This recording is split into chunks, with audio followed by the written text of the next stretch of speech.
સ્વયં કુબેરે પણ પરસોત્તમ માસમાં આ વ્રત કરેલું અને મહાદેવના આશીર્વાદથી કુબેર ભંડારી કહેવાયા. 3 વર્ષમાં એકવાર આવતી પરમા એકાદશી અને પંચરાત્રિ વ્રત જે દરેક પ્રકારની દરિદ્રતા દૂર કરે છે અને પ્રગતિના દ્વાર ખોલે છે અને તમામ પ્રકારના સુખ આપે છે, અંતે મોક્ષ પણ આપે છે. નમસ્તે મિત્રો, બધાને જય શ્રી કૃષ્ણ. આજના વિડીયોમાં હું પરમા એકાદશીની પાવન કથા તેમજ અતિ દુર્લભ એવું પંચરાત્રિ વ્રતને માહિતી આપીશ, તો વિડીયોમાં છેલ્લે સુધી જરૂરથી જોડાઈને રહેજો. પુરુષોત્તમ માસમાં કૃષ્ણ પક્ષમાં જે એકાદશી આવે છે તેને પરમા એકાદશી કહે છે. આ એકાદશી પાપનો ક્ષય કરનારી તથા પુણ્યની વૃદ્ધિ કરનારી અને મોક્ષદાતા છે. આ એકાદશી અતિ પવિત્ર અને સ્ત્રી તથા પુરુષ બંનેને સુખ અને ભોગ આપનારી છે.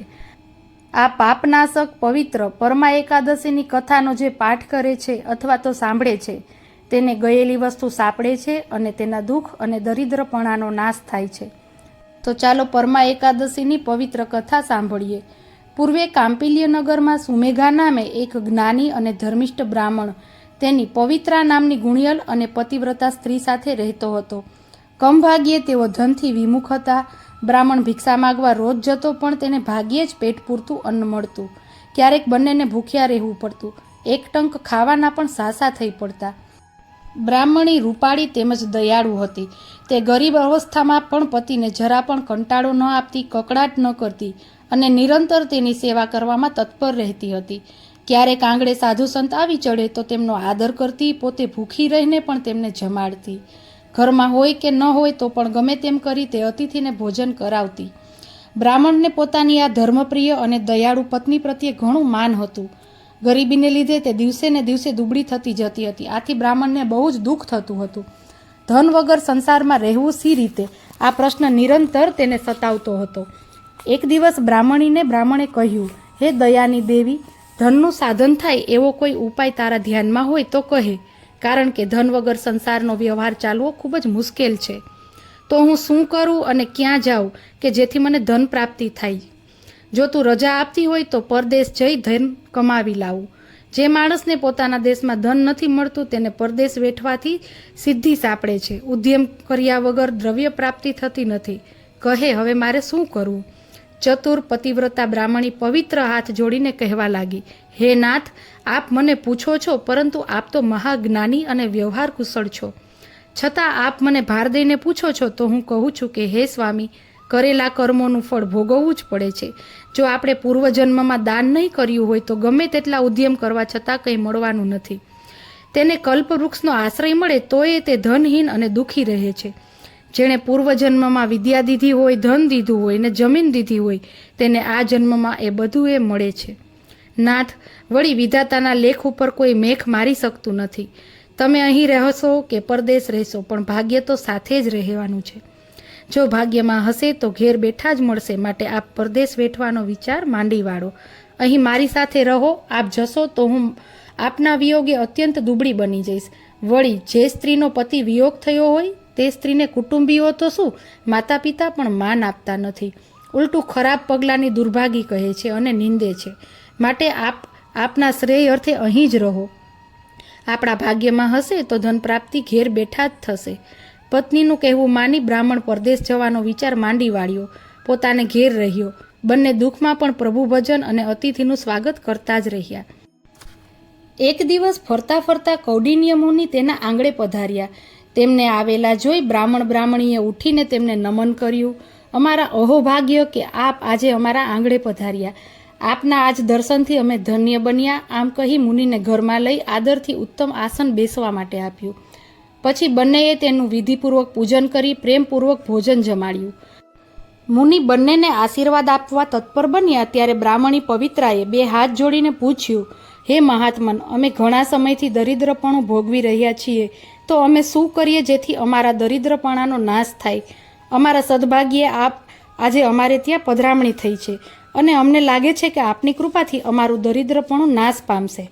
માટે અમારી ગરીબી તળે એવો કોઈ ઉપાય અમને ચોક્કસ જણાવો. એવું કોઈ વ્રત, એવું કોઈ તપ કે એવી કોઈ તીર્થયાત્રા હોય તે કૃપા કરી અમને જણાવો. સદગુણી બ્રાહ્મણીના વચનો સાંભળી કૌંડિન્ય મુનિએ ધ્યાન ધરી કહ્યું, હે ગુણાક્ષી, એક એવું પવિત્ર વ્રત છે જે હું તમને કહું છું કે જે સર્વ પાપોને બાળનાર, દુઃખ તથા દરિદ્રપણાને ટાળનાર ને પરમ શાંતિ દેનાર છે. તે અતિ શ્રેષ્ઠ ને ઉત્તમ પરમા એકાદશીનું વ્રત છે. આ એકાદશી તે વિષ્ણુની તિથિ છે. તે અધિક માસના કૃષ્ણ પક્ષમાં આવે છે. આ પવિત્ર દિવસે વિધિપૂર્વક પુરુષોત્તમ પ્રભુનું પૂજન કરવું, ઉપવાસ કરવો અને રાત્રિ જાગરણ કરવું. તેમાં વાજિંત્રો સાથે પ્રભુના કીર્તન ભજન ગાવા. આ વ્રત શ્રદ્ધાથી કરવાથી દરિદ્રપણું મટે છે, ધન ધાન્યની વૃદ્ધિ થાય છે.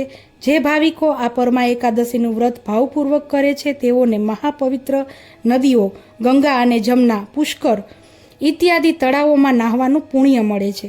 તેમજ ગયામાં શ્રાદ્ધ કર્યાનું પુણ્ય મળે છે. કુબેરે પણ પુરુષોત્તમ માસમાં આ અતિ શ્રેષ્ઠ વ્રત કર્યું હતું. તેથી મહાદેવે પ્રસન્ન થઈ તેને કુબેર ભંડારી એવી પદવી આપી હતી. પૂર્વે હરિશ્ચંદ્ર રાજાએ સત્યના કારણે રાજ્ય છોડવું પડ્યું હતું. અરે સ્ત્રી પુત્રને પણ વેચવા પડ્યા હતા. ત્યાર પછી સત્યવાદી હરિશ્ચંદ્ર રાજાએ અધિક માસમાં આ પરમા એકાદશીનું વ્રત વિધિપૂર્વક કર્યું હતું. તેથી તેને રાજ્ય પાછું મળ્યું હતું અને સ્ત્રી પુત્રનો સમાગમ થયો હતો. માટે તમે બંને પતિ પત્ની શ્રદ્ધા અને વિધિપૂર્વક આ પરમ ગણાતું એવું પરમા એકાદશીનું વ્રત કરો અને રાત્રિ જાગરણ કરો. વળી પરમા એકાદશીથી અમાવસ્યા સુધીના 5 દિવસોને પંચરાત્રિ વ્રત કહે છે. એ પણ તમે કરો જેથી તમને મનવાંછિત ફળ અને મોક્ષ મળશે. આમ કહી મુનિએ પરમા એકાદશીનું મહાત્મય સમજાવ્યું, પંચરાત્રિ વ્રતનો મહિમા સમજાવ્યો અને તમારું કલ્યાણ થાય એવા આશીર્વાદ આપ્યા. પછી સર્વના શ્રેય માટે તેમણે પંચરાત્રિ વ્રતની વિધિ કહેવા લાગ્યા. તો મિત્રો આપણે એ વિધિ જાણીએ. પંચરાત્રિ વ્રતની વિધિ.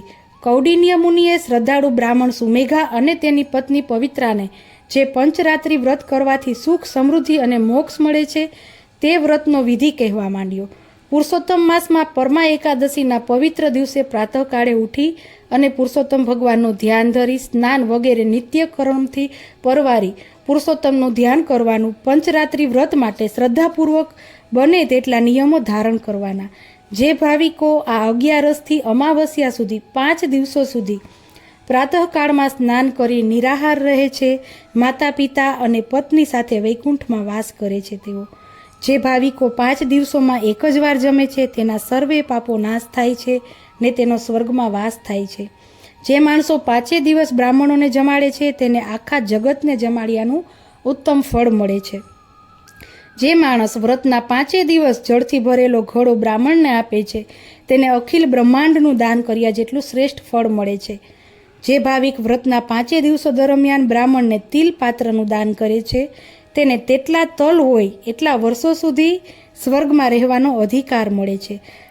સર્વે મહિનાઓમાં અધિક માસ શ્રેષ્ઠ છે અને અધિક માસમાં પણ પંચરાત્રિ વ્રત શ્રેષ્ઠ છે. તે મહાપાપોનો નાશ કરનારું કહ્યું છે. જે માણસ વ્રતના 5 દિવસે પવિત્ર થઈ ધૃત પાત્રનું દાન કરે છે તે અનેક ભોગ ભોગવી સૂર્યલોકમાં પૂજાય છે. જે ભાવિક પુરુષોત્તમ વ્રતના 5 દિવસો દરમિયાન બ્રહ્મચર્ય પાળે છે તે સ્વર્ગના અપ્સરાઓ સાથે સુખ ભોગવવા ભાગ્યશાળી બને છે. માટે તમો દંપતી પરમા એકાદશીના વ્રત સાથે આ પંચરાત્રિના વ્રતને પણ શ્રદ્ધાપૂર્વક જરૂરથી કરજો. તેથી તમારી દરિદ્રતા નાશ પામશે. વ્રતના પ્રભાવથી દિન પ્રતિદિન ધન ધાન્યની વૃદ્ધિ થશે અને અંતમાં મોક્ષ મળશે. કૌંડિન્ય મુનિના આદેશથી બ્રાહ્મણીએ અધિક માસમાં આવતા રોજ પ્રાતઃકાળમાં સ્નાન કરી પુરુષોત્તમમાં ભગવાનનું પૂજન કરવા માંડ્યું ને કૃષ્ણ પક્ષની પરમા એકાદશી આવતા શ્રદ્ધાપૂર્વક પરમા એકાદશીનું વ્રત કર્યું તેમજ પંચરાત્રિ વ્રત આદર્યું. જ્યારે પંચરાત્રિ વ્રતની પૂર્ણાહુતિ થઈ ત્યારે અમાવસ્યાને દિવસે તે વિસ્તારના રાજાઓ દેવાંશી કુંવર તેમના આંગણે આવ્યો. તે બ્રહ્માની પ્રેરણા થવાથી દુઃખી દંપતીને સર્વ પ્રકારની સામગ્રીથી ભરેલું ઘર દાનમાં આપવા આવ્યો હતો. સુમેઘા બ્રાહ્મણ અને પવિત્ર બ્રાહ્મણીને તે રાજકુમારનો સારી પેઠે આદર કર્યો અને રાજકુમાર તેમને ત્યાંથી નજીકના ગામમાં સર્વ સાધનોથી ભરેલા એક સુંદર ઘરમાં લઈ ગયો. તે ઘર તેમને દાનમાં આપ્યું અને તે ગામ પણ આજીવિકા માટે આપી દીધું. આમ પરમા એકાદશી ને પંચરાત્રિ વ્રતના પ્રભાવે બ્રાહ્મણ અને બ્રાહ્મણી પાપ મુક્ત બની આ લોકમાં અનેક પ્રકારના સુખ ભોગવી અંતે વૈકુંઠના વાસી થયા. શ્રી કૃષ્ણ ગોવિંદ હરે મુરારી હે નાથ નારાયણ વાસુદેવ. તો મિત્રો, આ હતી પરમા એકાદશીની પાવન કથા અને પંચરાત્રિ વ્રતનો મહિમા. આપને આ માહિતી કેવી લાગી તે કોમેન્ટમાં જરૂરથી જણાવજો. અને આવા જ ધર્મ અને સંસ્કૃતિ સાથે જોડાયેલ વિડીયો જોવા માટે મારી ચેનલને જરૂરથી સબસ્ક્રાઈબ કરજો. જય શ્રી કૃષ્ણ, જય માતાજી, મહાદેવ હર.